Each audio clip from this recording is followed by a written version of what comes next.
Goodbye BCS, hello college football playoffs. And today the chairman of that committee that will select the teams for the playoffs was revealed. Sports Director Jay Wilson is here to explain how this is all going to work. Well, the BCS we're familiar with, I guess, kind of. People don't like it. People don't like it. It's a series of mathematical formulas and polls and mathematical equations that is supposed to arrive at the number 1 versus number 2. Now, Divisions 2 and 3, the smaller enrollment schools, already have a playoff system.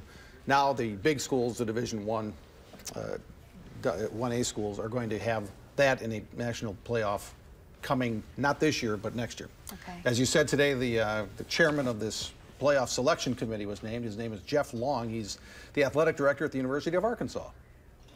Brett Does that ring a bell? Isn't that where Brett He is? was actually the guy that Bielema wrote the handwritten note to and sent it a year before he was hired, just to say, I admire your program and your hard work and things like that. Well, what a coincidence. So Jeff Long, who is well respected in college athletic circles, is going to be the guy that heads up this committee that has 12 people on it.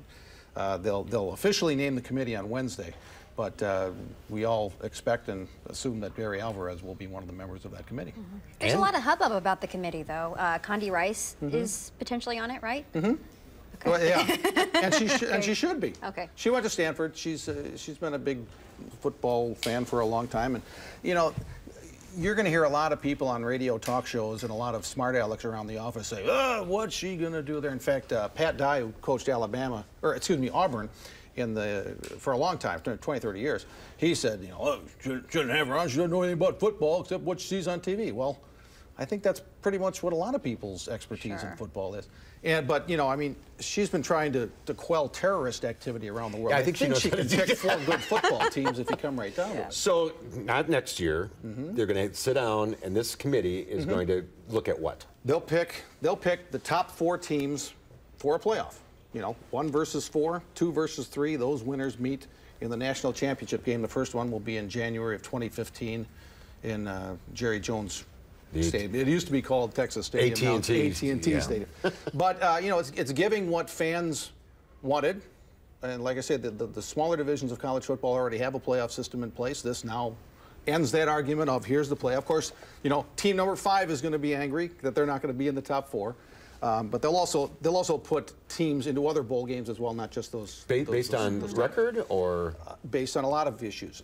If Boise State is 12-0 and Alabama's 11-1 and they beat the tar out of some really good teams, I think Alabama gets the nod over Boise. So that's going to be the controversy if there is any in this selection process. But I think all these people will do just fine. And they might have schools beef up their competitors. Well, and it's already happened. You know, we've seen Wisconsin's going to have LSU and Alabama in their preseason schedule, and the Tennessee Techs of the world are not going to be quite as regular visitors to Camp Randall. So maybe good all around. I think so. And, oh, and by the way, $470 million a year it raises. Did I mention that? No. Yeah, it's all about revenue, you know. It's all about money.